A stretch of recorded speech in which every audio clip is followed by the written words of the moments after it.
Not just sometimes an invader, not just mostly an invader. This is always an invader.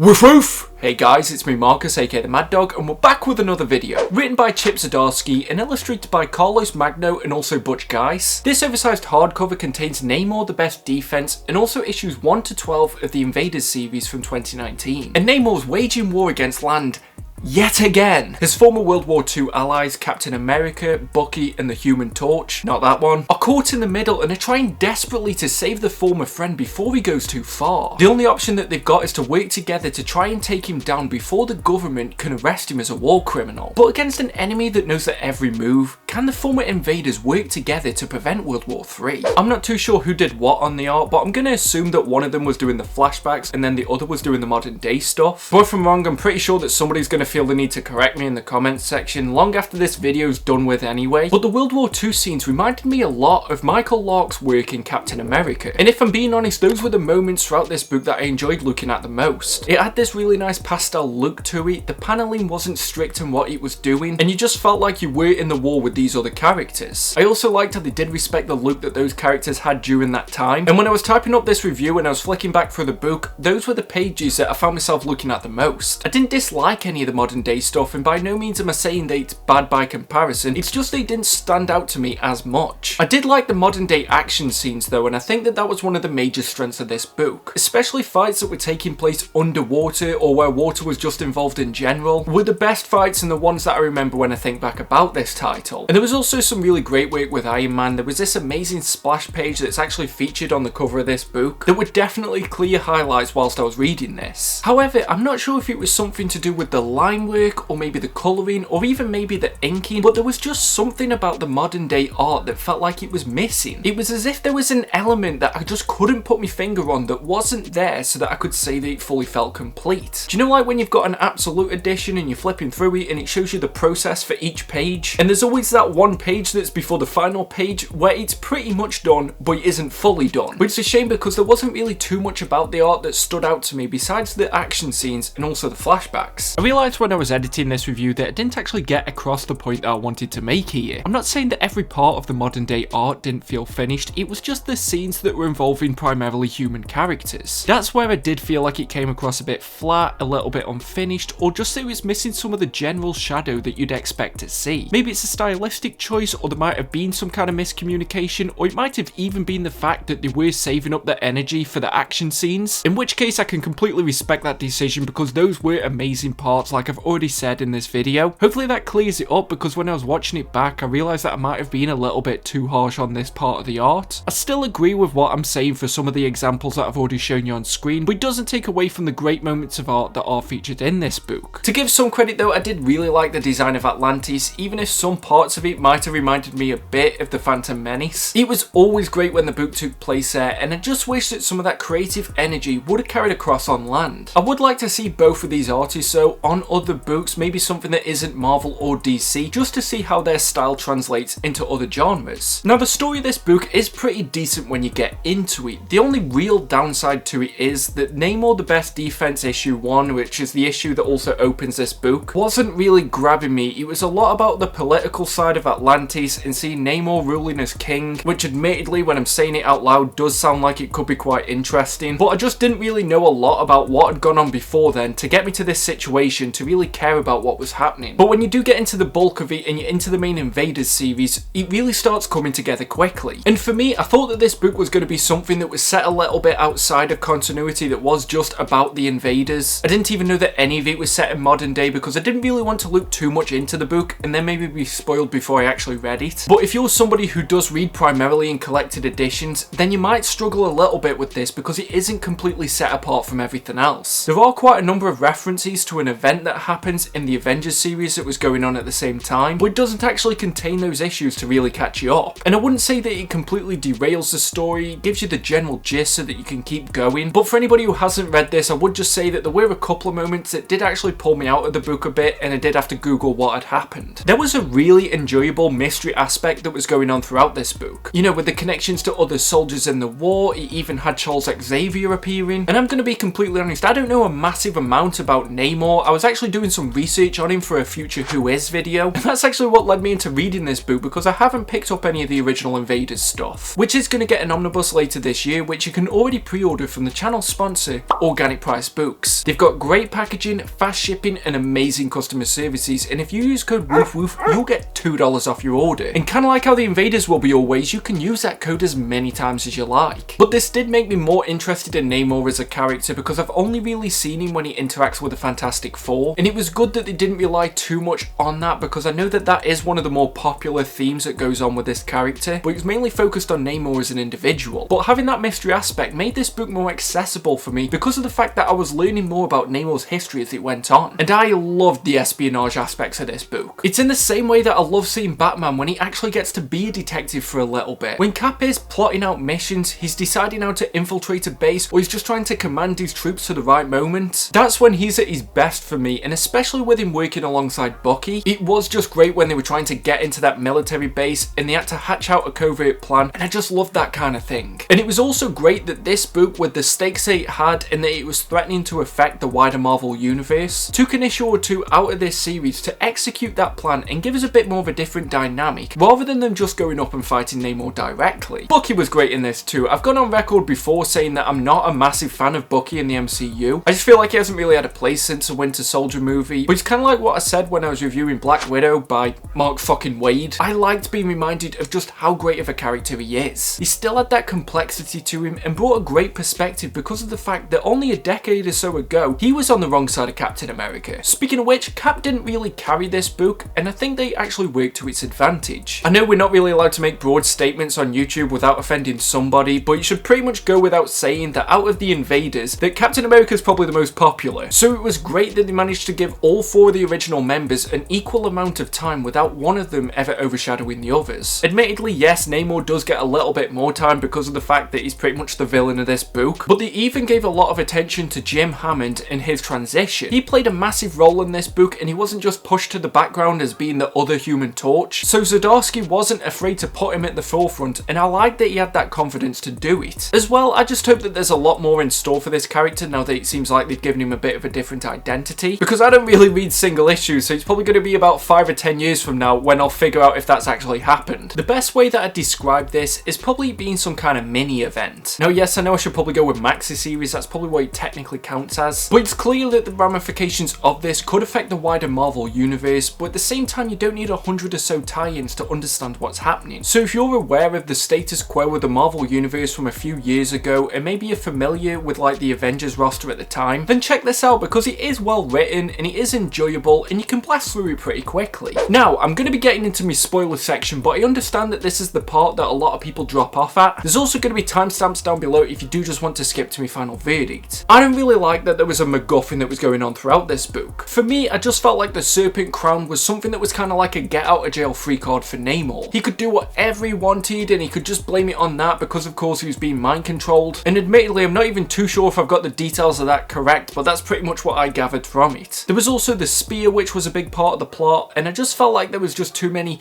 things that were causing the book to slow down a bit. And because of that, I'm not really too sure where I stand with the ending. Okay, it's great that Namor was under a bit of mind control so that it could be redeemed by the end, but he did a lot of shit before he had that serpent crown on, so I still feel like he shouldn't have been able to get away and be forgiven for everything. Although I did like seeing all the invaders again at the end and fighting together, so I'm not really too sure where I stand because I like the actual ending, but when I think about it, there's some parts that I really don't agree with. It would have been more interesting if Namor had just stayed the villain throughout and force the other invaders into a situation where they have to decide whether to take that step that they've done everything to try and avoid. Do they take down their old friend because of the fact that he's gone past the point of no return, or do they keep trying and just see the world fall apart because of the fact that they won't take that action? I think that would have been a much more interesting dynamic, even if it would have meant that we lost out in the invaders fighting together, because we did still see them fighting together in the flashbacks, so I still got a bit of that goodness throughout. And admittedly, there aren't any more specifics that I really want to talk about. It was a fun book, especially once it got past those initial couple of issues and it really got its pace going, but it just felt that maybe it wasn't something too special. I don't know, maybe if I did know more about the invaders or Namor, or maybe if I was reading the other comics that were coming out around this time, then maybe I would have had a different experience with it, and I didn't have a bad time. I just don't think I got an experience that's really worth revisiting this book for. This is my final verdict.